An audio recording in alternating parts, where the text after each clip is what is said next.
Vamos a nada más darle gracias a Dios. Gracias por las personas que están escuchando la palabra, Señor. Háblenos a nuestro corazón, Espíritu Santo, guíanos, revélanos, como dice en su palabra, iluminándonos los ojos de nuestro entendimiento, como hemos leído aquí en este libro de Efesios, que es repleta de bendición para nosotros, y si lo entendiéramos, caminaríamos, Señor, de victoria en victoria, Señor, de gloria en gloria, en el nombre de Jesús. Bueno, esta es la segunda lección del libro de Efesios, uno de los mejores libros en cuanto a lo que es teoría y práctica de la vida cristiana en el Nuevo Testamento. Fue escrito por Pablo y no necesariamente uno sigue los capítulos del libro en orden. Yo siempre digo que el libro de Efesios es un poquito como ver la serie de la Guerra de las Galaxias, Star Wars, que comienza en el capítulo 4, ¿verdad? 4, 5, 6, 1, 2, 3. En Efesios vamos a estar haciendo cosas parecidas. Sin embargo, la semana pasada vimos el capítulo 1. Vamos a repasar 2 o 3 puntos del capítulo 1 para entrar y comenzar el capítulo 2. En Efesios 1, vimos en versículo 3 y 4, nos dice claramente que Dios nos bendijo. Dios no nos va a bendecir. Dios no está bendiciendo todos los días. La obra de la cruz está hecha. Jesús se sentó a la diestra del Padre con toda autoridad. Dejó la iglesia, lo que hemos estado leyendo, dejó la iglesia aquí en la tierra con una labor. La bendición que Dios nos dejó en capítulo 1, versículo 3, dice, es una bendición espiritual en Cristo en las regiones celestiales, en los lugares celestiales. Y expliqué que es en los lugares celestiales porque ahí el diablo no lo puede tocar. Nadie lo puede tocar, está hecho. Nadie lo puede deshacer. Solo nosotros podemos deshacer lo maravilloso que Dios ha preparado para nosotros.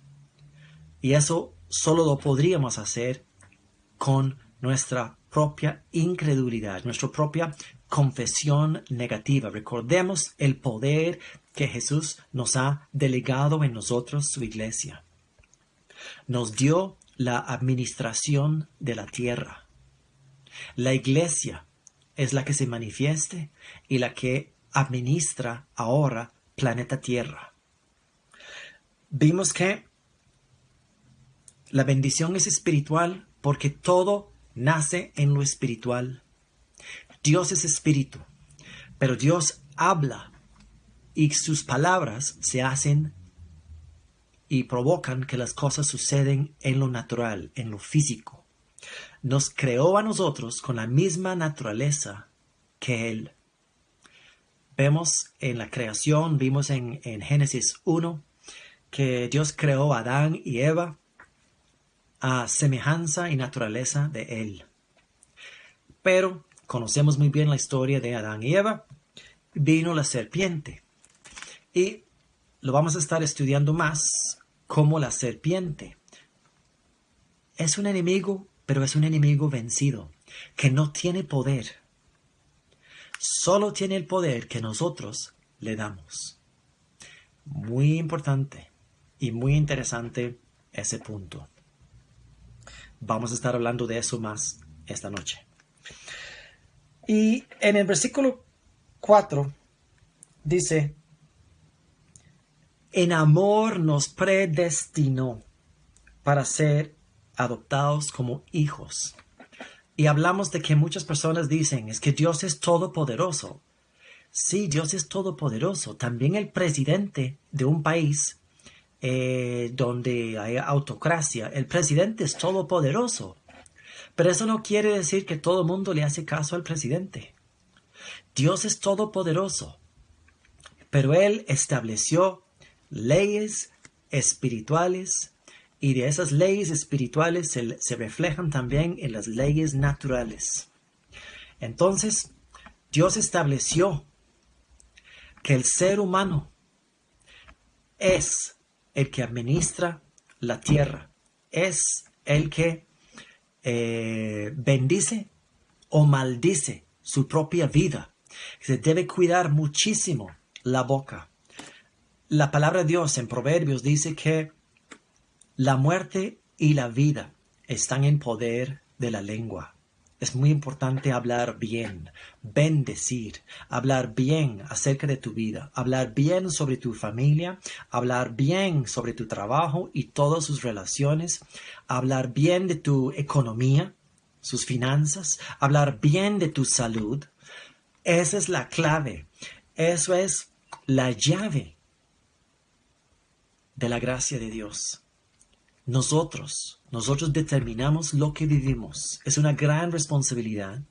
Muchas personas están viendo a Dios y están diciendo, ¿por qué Dios mandó el COVID-19? Dios no lo mandó. Si creyéramos que Dios tuviera la responsabilidad de todo lo que sucede en la Tierra, planeta Tierra, en este momento, perdón, ¿qué Dios más malo tendríamos? Por el hambre que está pasando la tercera parte de la humanidad, por la pobreza que está pasando en este momento, por la falta de empleo. Dios no es responsable de nada de eso. Dios delegó a nosotros nuestro destino, está en nuestras manos.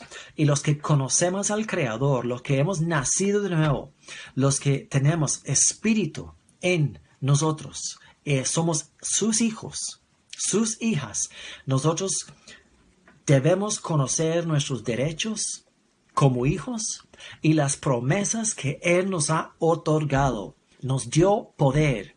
Jesús dijo, lo mismo que yo hago, ustedes, la iglesia, ustedes lo harán y mayores cosas harán en mi nombre. Él nos mandó, nosotros somos sus discípulos. La obra no terminó con los 12 que Él llamó.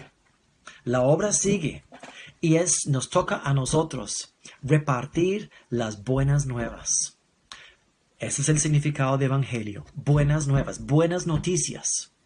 Si usted escucha a una palabra de Dios y son malas noticias, lo siento mucho.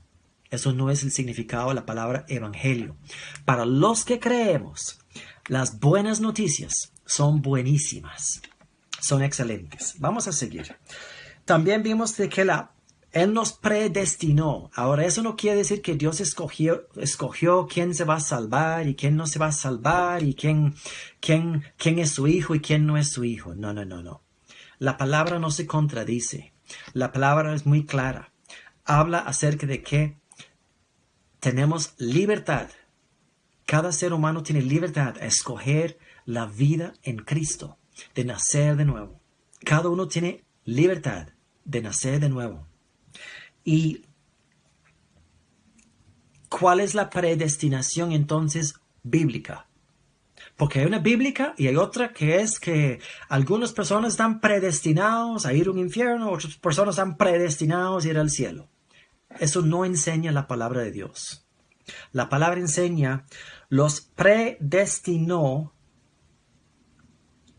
en Él para ser adoptados como hijos suyos por medio de Jesucristo para la alabanza de su gloria. En otras palabras, las personas que le dicen sí, las personas que le creen a Él, las personas que reciben el sacrificio y dicen, reconozco que yo no soy capaz y recibo la obra perfecta, la obra completa de Jesús, que es la salvación en todo su sentido, de todos sus beneficios, que es la gracia misma, recibirlo como un regalo, como un don de Dios. Están predestinados a ser como su Hijo Jesús, porque heredan la misma naturaleza. Somos espíritu. Hermoso, ¿eh? Debemos hablar esta palabra a nosotros mismos y escucharla a nosotros mismos todos los días, porque esa es la manera de vivir esa vida de victoria, esa vida del Espíritu. Luego viene una oración, la vamos a llamar, en el 17, en el 1:17.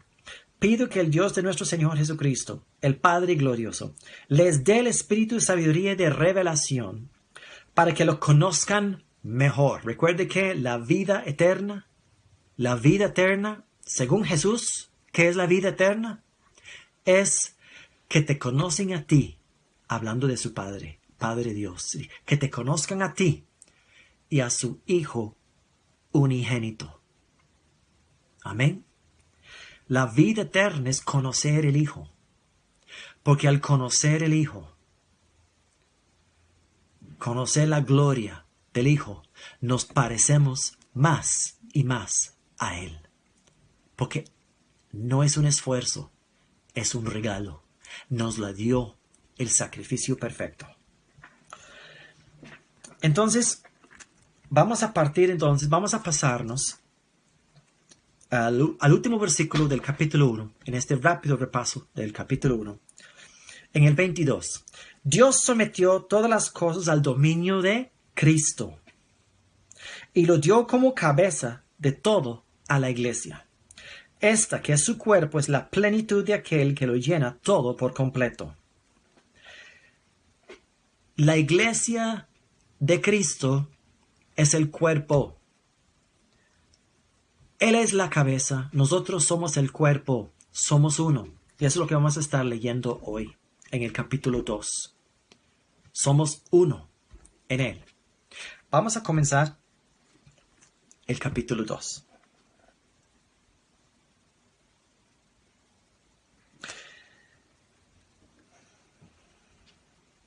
En otro tiempo ustedes estaban muertos en sus transgresiones y pecados, en los cuales andaban conforme a los poderes de este mundo. Se conducían a los poderes de este mundo. Se conducían según el que gobierna las tinieblas, según el espíritu que ahora ejerce su poder en los que viven en la desobediencia. En ese tiempo también todos nosotros vivíamos como ellos,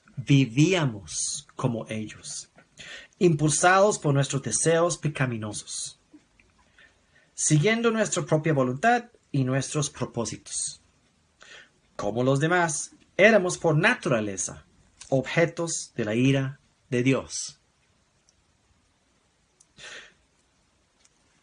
Se debe recordar en este texto que hay un contexto a esta palabra. Pero Dios, que es rico en misericordia por su gran amor por nosotros, nos dio vida con Cristo, aun cuando estábamos muertos en pecados. Por gracia, ustedes han sido salvados. Y en unión con Cristo Jesús, Dios nos resucitó y nos hizo sentar con Él en las regiones celestiales, para mostrar en los tiempos venideros la incomparable riqueza de su gracia, que por su bondad derramó sobre nosotros en Cristo Jesús.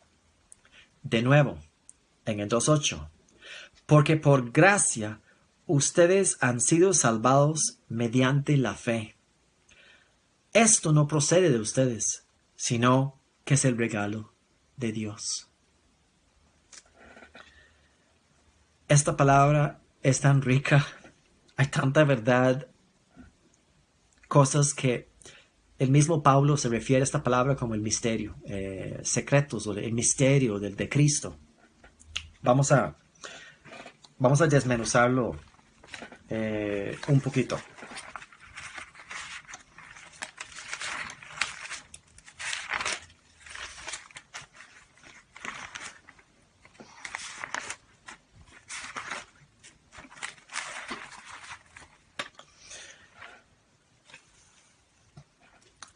Pablo menciona en el 2:5 y de nuevo en el 2:8.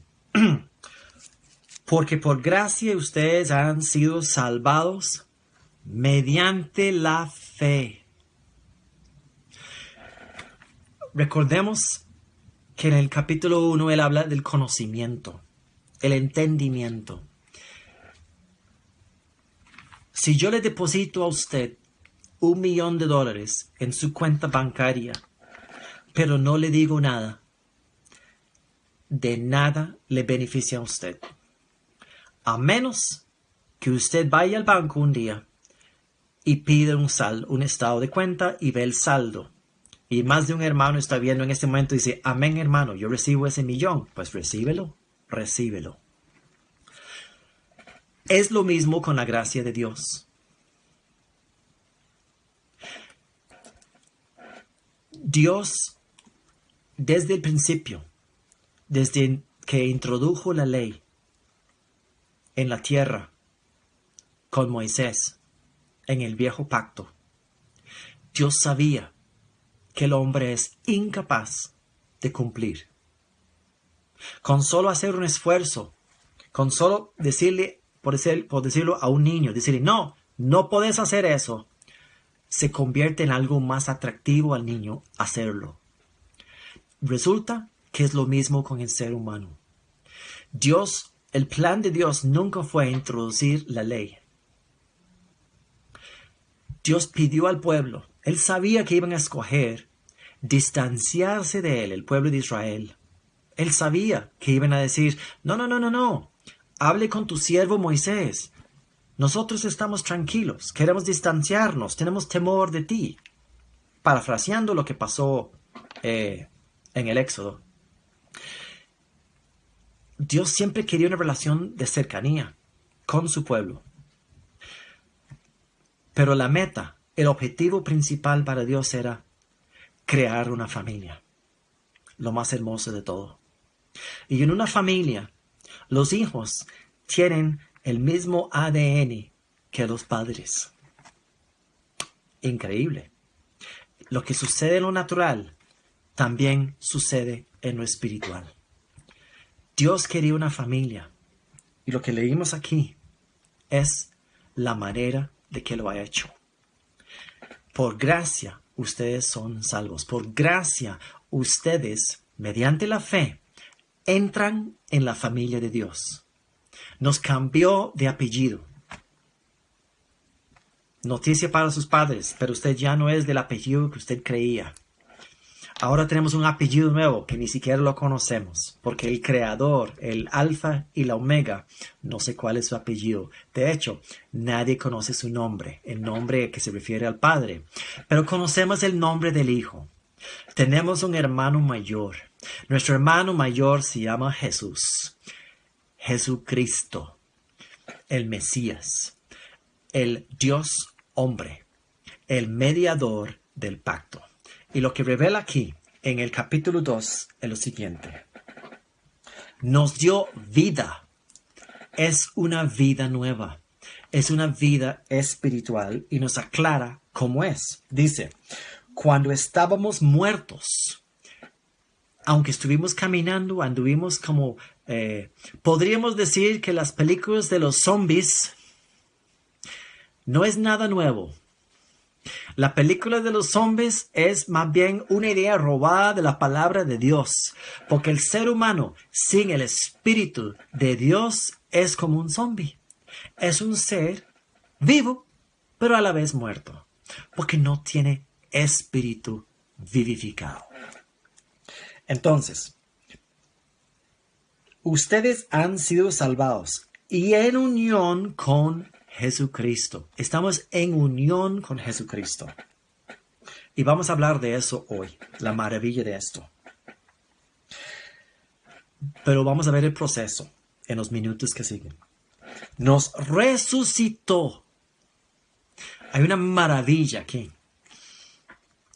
Recuerde cuando los fariseos y los conocedores de la ley buscaban a Jesús y le decían, Jesús, si fulano muere y tenía esposa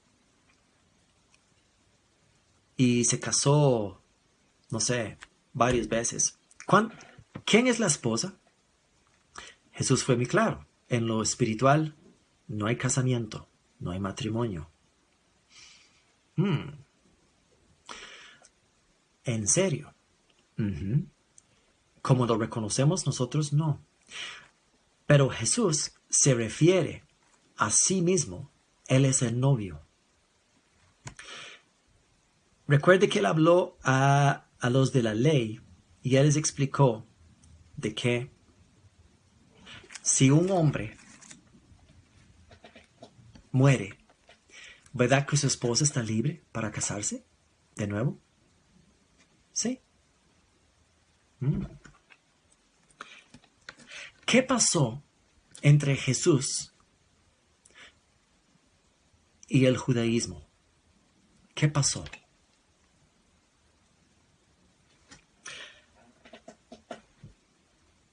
Jesús cumplió un pacto y el primer pacto, el viejo pacto, el pacto de la ley, ya no tiene validez. Entonces, ese compromiso, y lo aclara varias veces en el Antiguo Testamento, era como un divorcio a la ley. Él anuló el viejo pacto, porque hay un pacto, un mejor pacto, como dice en Hebreos. ¿Cuál es el mejor pacto? Está aquí, una perla, una joya en la palabra. Nos resucitó y nos sentó. Nos hizo sentar, nos obligó a sentarnos en las regiones celestiales para mostrar en los tiempos venideros la incomparable riqueza de su gracia que su bondad derramó sobre nosotros. Nosotros estamos, y eso es un misterio espiritual, pero como Jesús está en el cielo sentado a la diestra del Padre, nosotros, su cuerpo, estamos con Él en los lugares celestiales a la vez que estamos aquí en la tierra. Físicamente estamos aquí, pero espiritualmente para Jesús estamos también con Él sentados en poder. Sentados en poder en los lugares celestiales en su cuerpo. La razón de que un monarca, un rey o una reina se siente es porque está ejerciendo poder. Jesús está en el cielo porque su iglesia es la que está ejerciendo el poder en su nombre. Nosotros. Esa es la responsabilidad de la iglesia, que estamos ejerciendo el poder de manifestar el reino de Dios aquí en la tierra. Qué responsabilidad más hermosa. Qué grandiosa. Y vamos a seguir leyendo para terminar esta sección del principio del capítulo 2. Pues por gracia ustedes han sido salvados mediante la fe.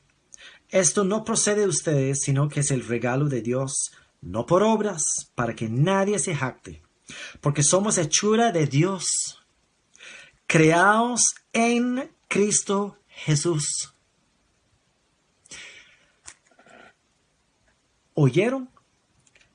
Ustedes creado en Cristo Jesús para buenas obras, las cuales Dios dispuso de antemano a fin de que las pongamos en práctica.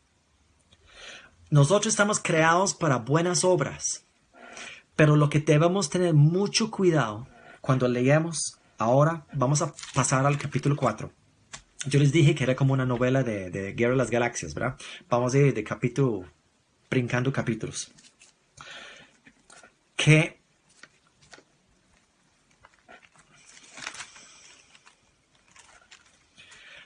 debemos cuidarnos de que buenas obras no tomen el primer lugar.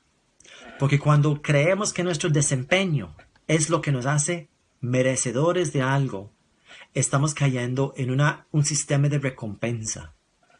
Y es al revés. Eso es poner el vagón delante del caballo. Es al revés. El caballo va adelante y jala la carreta. Nosotros somos la carreta. Somos la iglesia. Jesús es el que fue al matadero. Jesús es el que murió. Jesús es el que resucitó. Jesús es el que está glorificado. Y Él nos hereda sus atributos. Él nos hereda su naturaleza en el Espíritu a nosotros y nos da y comparte de esa manera nuestra gloria.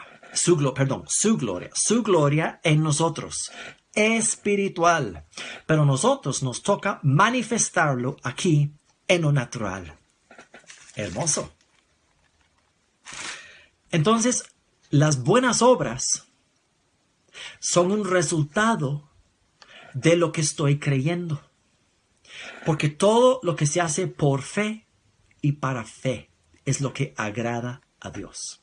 Sin fe es imposible agradar a Dios. Lo dice la palabra, no yo. Entonces, si yo le creo a Él, que Él está en mí, que yo tengo todo hecho para mí, yo camino sobre las buenas obras que fueron hechas antes de la fundación del mundo. Hermoso.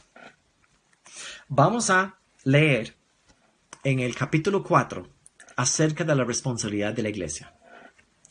Por eso yo que estoy preso por la causa del Señor, Pablo, no yo, gracias a Dios, les ruego que vivan de una manera digna del llamamiento que han recibido, siempre humildes y amables, pacientes, tolerantes unos con otros, en amor. Esfuércense por mantener la unidad del Espíritu mediante el vínculo de la paz. Hay un solo cuerpo, un solo Espíritu. Así también fueron llamados a una sola esperanza, un solo Señor, una sola fe, un solo bautismo, un solo Dios y Padre de todos, que está sobre todos y por medio de todos y en todos. Pero a cada uno de nosotros se nos ha dado gracia en la medida en que Cristo ha repartido los dones.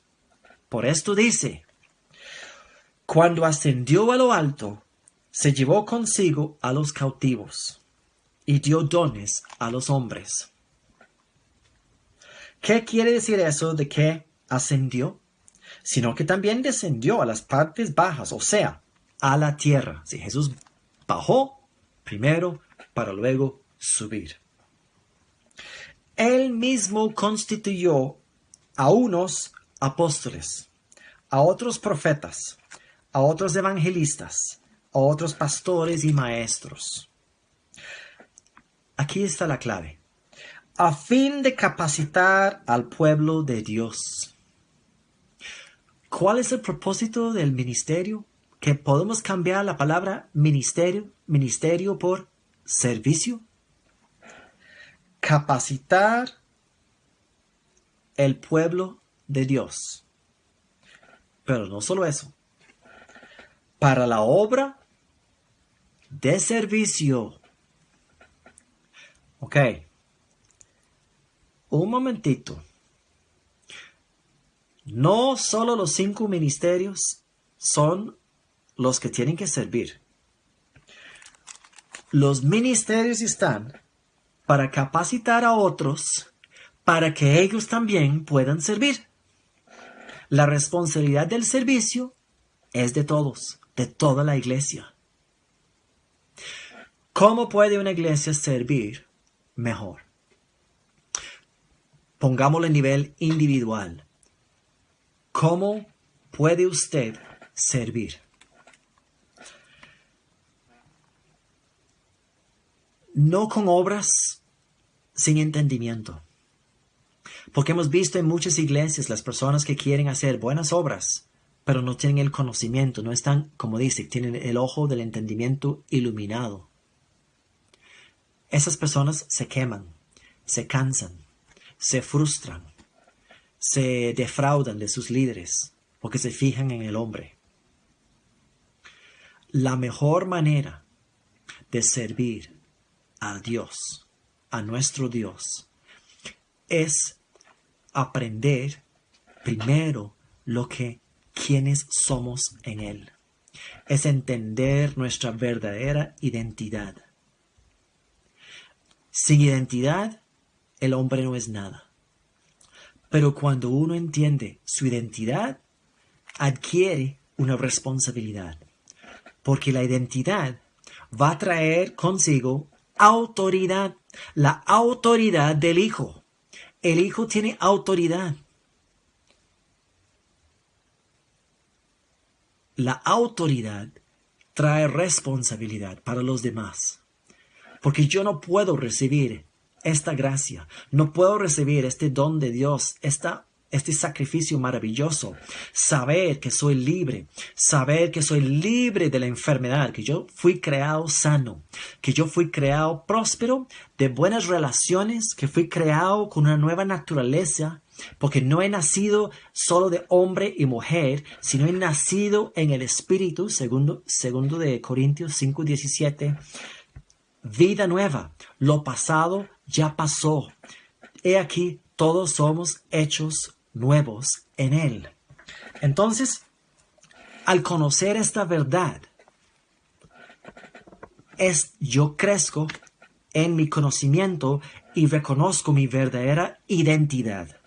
Cuando yo entiendo quién soy y me doy cuenta de la autoridad que tengo, la autoridad de que si yo le creo al Hijo lo que Él hizo en mi nombre, para acreditar todo a mí, porque me ha hecho coheredero con Él, herederos de Dios y coheredero con Cristo, ya es mi responsabilidad la clase de vida que yo vivo aquí en la tierra. Ya me quitó esa muleta de que Dios no quiso, Dios no me quiere, Dios no pudo, si Dios quiere. Todos esos dichos ya sabemos que no son ciertas. La responsabilidad de vivir una vida de victoria ahora recae sobre mí. Pero no tengo que hacer nada. Tengo que creer. Tengo que creer lo que Él ha hecho para mí. Que Él ha acreditado mi cuenta, como yo les dije al principio. Que Él fue el que depositó en mi cuenta bancaria. Y después me contó, por cierto, tu cuenta está muy bien. Tenés todo lo que necesitas para esta vida. Estoy usando una parábola moderna. Que yo voy con mi tarjeta ahora al banco y yo sé que alguien hizo un gran depósito a mi favor y recíbelo el que lo necesite recibir en estos días. Yo solo tengo la valentía de ir y dar la tarjeta porque yo sé en quién he creído. Él hizo la obra. Yo solo creo que Él lo hizo. Es muy sencillo. Y es diferente creer eso que creer que yo tengo que hacerlo. Es muy diferente. Porque creer que yo tengo que hacerlo es tirar la responsabilidad sobre mí. Del esfuerzo, del desempeño, del canjeamos, de que yo soy merecedor. No, Él nos quitó todo. Nos dijo, no, ustedes no lo merecen nada. Pero como que no merecen nada. Y yo soy un padre, el mejor padre que exista en el universo, yo soy el mejor padre responsable, les voy a dar absolutamente todo. Cuando yo digo todo, y no estoy hablando solo de lo material aquí, yo no estoy hablando de dinero, estoy hablando primeramente de lo espiritual, porque desde lo espiritual nace todo lo que se manifiesta en el mundo físico, pero primero se tiene que manifestar en lo espiritual, y para que se manifieste en lo espiritual, se tiene que hablar. La palabra de Dios se habla con fe, sin dudar. No repitiendo y repitiendo en vanas repeticiones, como dice la palabra. Eso no es creer. Más bien, eso es una falta de creer. Es una incredulidad. Y no creas que nuestro enemigo, que está derrotado, cuando ve a alguien orando de esa manera, sabe que no está creyendo. Sabe que está tratando más bien de convencerse a sí mismo. No, nosotros creemos y por lo tal hablamos, porque sabemos en quién hemos creído. Vamos a seguir con hablando de estos ministerios. A fin de capacitar al pueblo de Dios para la obra de servicio. Entonces le servimos mejor creyendo en Él, creyendo en los beneficios del sacrificio son para nosotros, y así podemos vivir la vida que Él predestinó para nosotros. Ese es nuestro predestino. Estar en el Hijo te predetermina o te da un predestino de ser como Cristo. Aclaro, tú no eres Cristo, yo no soy Cristo, somos como Él en el Espíritu. Por lo tanto, podemos manifestar la vida del Hijo. Hermoso. De este modo, todos llegaremos, aquí está la meta, todos llegaremos a la unidad de la fe y del conocimiento del Hijo de Dios, a una humanidad perfecta que se conforme a la plena estatura de Cristo. Vea el propósito de la obra de Dios. Que la familia de Dios se parezca al Hijo. Y la única manera que la familia de Dios puede parecer al Hijo es conociéndole, conociendo ese amor, conociendo esa autoridad, conociendo la responsabilidad que tiene el Hijo. Y cuando nos damos cuenta que Él depositó en nosotros, de Él mismo, el Espíritu Santo, nos dio su Espíritu. Ya no tenemos que andar porque recuerde que antes de la muerte y resurrección de Jesús, solo los apóstoles podían beneficiar, o los discípulos, de estar cerca de Jesús y hacerle preguntas y que Él aclarara sus dudas. Y aún así, quedaban muy perplejas muchas veces. Él no podía estar con todos a la vez. Pero la obra fue tan bien pensado por Dios, de que Él determinó la mejor forma que yo puedo hacer una humanidad nueva es venir a la vida de cada uno. Yo seré su Dios y esta persona será mi templo. Dios ya no está en los templos. Deje de buscar a Dios en los templos. Dios está en el templo, en ti. Tú eres el templo, lo dice la palabra de Dios, templos de carne y sangre. Vendré y suavizaré sus corazones. Él dice, en lugar no tendrán corazones de piedra, representando los templos de construcción, sino corazones de carne. Y Él manifestaría su vida a nosotros en lo íntimo de nuestro ser, para que nosotros reflejáramos su gloria aquí en la tierra. ¡Wow! Me está gustando esto. Hay partes que ni siquiera he escuchado, porque no estoy siguiendo la guía que tengo en el estudio. Es hermoso. Y vamos a seguir en el 14. Así ya no seremos niños zarandeados por las olas y llevados de aquí para allá por todo viento de enseñanza y por la astucia y los artificios de quienes emplean artimañas engañosas. ¿Quién emplea las artimañas engañosas? Principalmente el diablo. Recordemos en el Edén la manera, y eso es lo que le dije que iba a mencionar hoy. Recordemos en el Edén. El diablo no tenía poder, la serpiente no tenía ningún poder. Solo escucharon su voz y le hicieron caso. ¿Acaso Dios ha dicho que no puedes comer de ningún árbol? Vea que la serpiente manifestó una media verdad y una media mentira a Adán. A Eva primero. Y la engañó. El diablo no tenía autoridad. Pero cuando Adán desobedece a Dios y come del árbol de la vida, come del árbol de la ciencia del bien y el mal y conoce el bien y el mal, se le abren los ojos a Adán. Adán entrega en ese momento la autoridad que él tenía, porque él fue dado dominio, entrega la autoridad a la serpiente.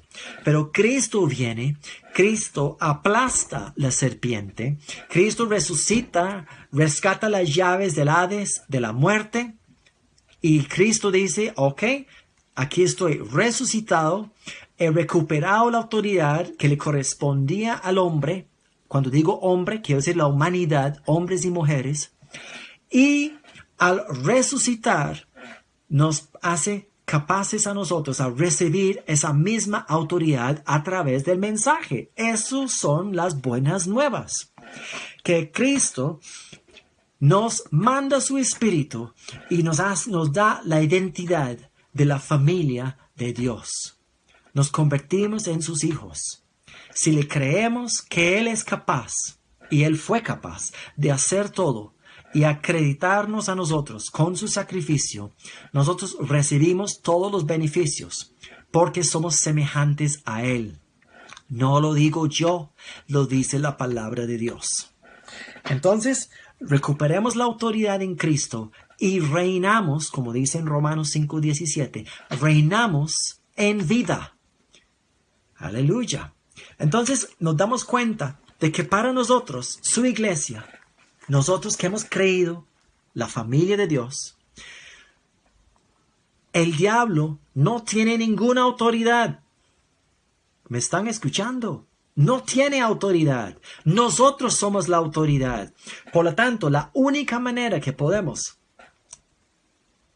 darle autoridad a nuestro enemigo es con nuestro propio consentimiento, cooperando nosotros con el diablo, diciendo no verdades de la palabra, diciendo lo que nuestros ojos naturales ven en este mundo. Cada vez que decimos que nos parece que cuándo va a terminar esto, estamos dándole fuerza a demostrar que no estamos creyendo que eso es una mentira del diablo. Todo lo bueno, todo lo agradable, todo lo perfecto lo trajo Dios a este mundo. Esa es la voluntad de Dios, Romanos 12:2. Y no nos va a dar tiempo hoy, pero vamos a ver también, pero lo vamos a leer el versículo, que en el 4:23, sean renovados en la actitud de su mente. Nosotros tenemos que reconocer que nosotros somos espíritu. Ya no podemos desmentir la palabra de Dios. Nosotros no somos simplemente hombres y mujeres. Nosotros somos seres espirituales. Nuestro Padre es Dios. Usted no puede tener un Padre Dios si usted no es espíritu, porque Dios es espíritu. Naciste en espíritu. Recordemos la historia de Juan, el Evangelio de Juan con Nicodemo, Juan 3. El que bebe del agua tiene que nacer de nuevo. El que bebe el agua y nace del Espíritu. Nosotros recibimos una nueva naturaleza en Cristo. Si lo creemos, lo vamos a poder vivir. De hecho, es nuestra nueva naturaleza. Es natural ahora vivir una vida de victoria. Vivir sin problemas, sin estar pensando en el pecado. Porque Cristo venció al pecado en la cruz. El pecado ya no existe para nosotros. Si estamos pensando en el pecado, es porque estamos creyendo que nosotros somos de una vieja naturaleza. Y estoy adelantando lo que dice aquí en el capítulo 4. ¿Por qué no lo leemos? Vamos a seguir. Así que les digo esto y les insto en el Señor. No vivan más con pensamientos frívolos. Esos pensamientos diversos. Como los paganos, a causa de la ignorancia que los domina y por la dureza de su corazón. En otras palabras, a no reconocer lo que Dios hizo. Estos tienen oscurecido el entendimiento y están alejados de la vida que proviene de Dios. Han perdido toda vergüenza, se han entregado a la inmoralidad y no se sacian de cometer toda clase de actos indecentes. Porque ellos creen que son simplemente pobres pecadores. Entonces lo que viven es exactamente en una pobreza pecaminosa. Porque eso es lo que creen que son. Pero cuando usted cree que usted es hijo de Dios y que usted es capaz de hacer lo que Dios dice acerca de ti y la naturaleza que tienes, eres capaz de vivir la vida que Dios siempre destinó a ti. ¿No fue esta la enseñanza que ustedes recibieron acerca de Cristo? Sí, en el 20. Si de veras se les habló y enseñó de Jesús según la verdad que está en él, con respecto a la vida que antes llevaban, se les enseñó que debían quitarse el ropaje de la vieja naturaleza, la cual está corrompida por los deseos engañosos. Se les enseñó que debían quitarse el ropaje. Muy sencilla la alegoría. Es como quitar ropa vieja, quitar la vieja naturaleza. La única manera que usted puede hacer eso es que si usted cree que usted ha resucitado con Cristo, que usted comenzó una vida en el Espíritu. Recordemos lo que leímos al principio del capítulo 2. Nos resucitó y nos hizo sentar con Él. Porque si no nos hubiera obligado, no lo hubiéramos hecho. Sean renovados en la actitud de su mente. En otras palabras, sí, aunque esto parece increíble lo que estoy enseñando, es verdad, está en la palabra de Dios. Y ponerse el ropaje de la nueva naturaleza. ¿Qué es ponerse el ropaje de la nueva naturaleza? Es creer todo lo que la palabra dice acerca del Hijo. Creer todo lo que dice la palabra acerca del Hijo de Dios y aceptar que Él nos ha engendrado, que nosotros somos sus hijos. Ponerse el ropaje de la nueva naturaleza, creada a imagen de este mundo, no, creada a imagen de Dios. Cuando usted le creyó al Hijo, cuando usted nació de nuevo, si usted era gordo, siguió siendo gordo. Si era alto, siguió siendo alto. Y si era feo o guapo, sigue siendo feo o guapo. Tal vez un poquito más bonito, porque ahora es hijo de Dios. Pero dice, ponerse el ropaje de la nueva naturaleza, creada a la imagen de Dios, por lo tanto, es espiritual. En verdadera justicia y santidad. En otras palabras, usted es justo ahora en los ojos de Dios. Cuando Dios ve a un hijo, cuando Dios te ve, ¿qué es lo que está viendo? ¿Lo de afuera? No. Dios es Padre de los espíritus. Dios se relaciona con nosotros de espíritu a espíritu. Dios se relaciona conmigo a través del hombre interior, en verdadera justicia y santidad. Dios ya no ve el viejo Steve que ya no existe porque murió. ¿Recuerden lo que les hablé? Que Cristo resucitó y como Cristo ocupaba una novia nueva, Cristo tuvo que llevar la humanidad, los que lo reciben a Él, los que reconocen que Él es todo para ellos, Él los llevó al sepulcro y nos mató y nos resucitó para que pudiéramos ser su novia, porque Él ocupaba una esposa, una novia nueva, una novia de la misma naturaleza que Él. Ese es el secreto que dice Pablo más adelante acerca del misterio del matrimonio y el misterio de Jesús y la iglesia. Él nos resucitó.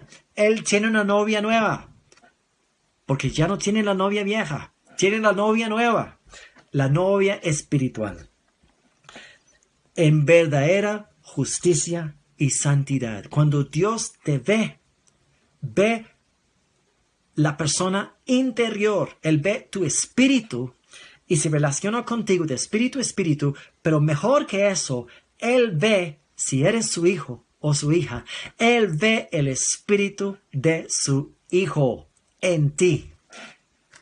Por eso te puede decir que Él te ve santo o santa, justo o justa, porque se está identificando de espíritu a espíritu. Eso es un diamante en la palabra de Dios. Eso no se escucha en todo lado.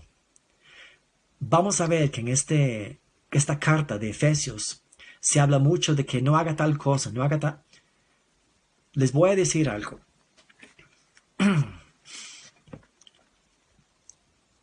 Si usted quiere casarse en lo natural con una persona y usted dice, quiero tener un matrimonio de éxito, ¿qué hace la persona? Busca matrimonios fracasados y dice, eso es lo que no hay que hacer.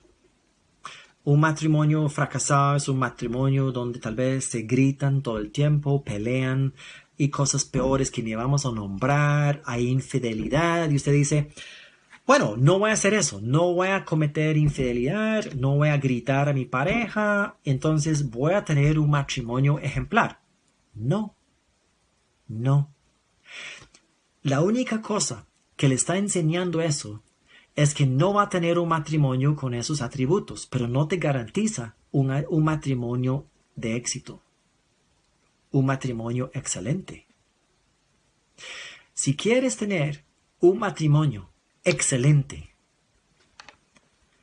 debes imitar a un matrimonio excelente.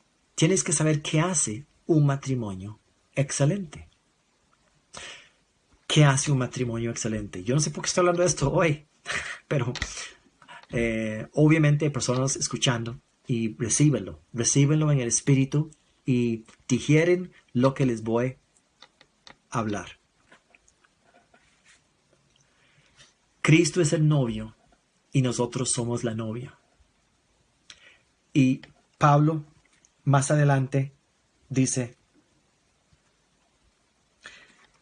Cristo dio su vida por la novia. Imiten lo que hace Cristo. ¿En su esfuerzo? No. ¿Con fuerza natural? No. Creyendo que usted es lo que la palabra de Dios dice que usted es. Cuando usted cree que usted tiene el amor ágape en usted, ojo, cuando usted cree, voy a repetirlo para que lo reciban, cuando usted cree que el amor ágape está en usted, porque el Espíritu de Dios está en usted, usted se va a dar cuenta que usted puede justificar lo que sea, pasar por alto lo que sea y vivir con un amor inagotable, un amor, como dice en Romanos 5:7, si no me equivoco. El amor de Dios ha sido derramado en nuestros corazones. Eso no es para que usted viva, jajajiji, Dios me ama, qué bien que soy yo, salados los demás. No, todo lo contrario. Es para que usted manifieste el reino. Usted manifiesta la misma naturaleza de Dios a través del amor.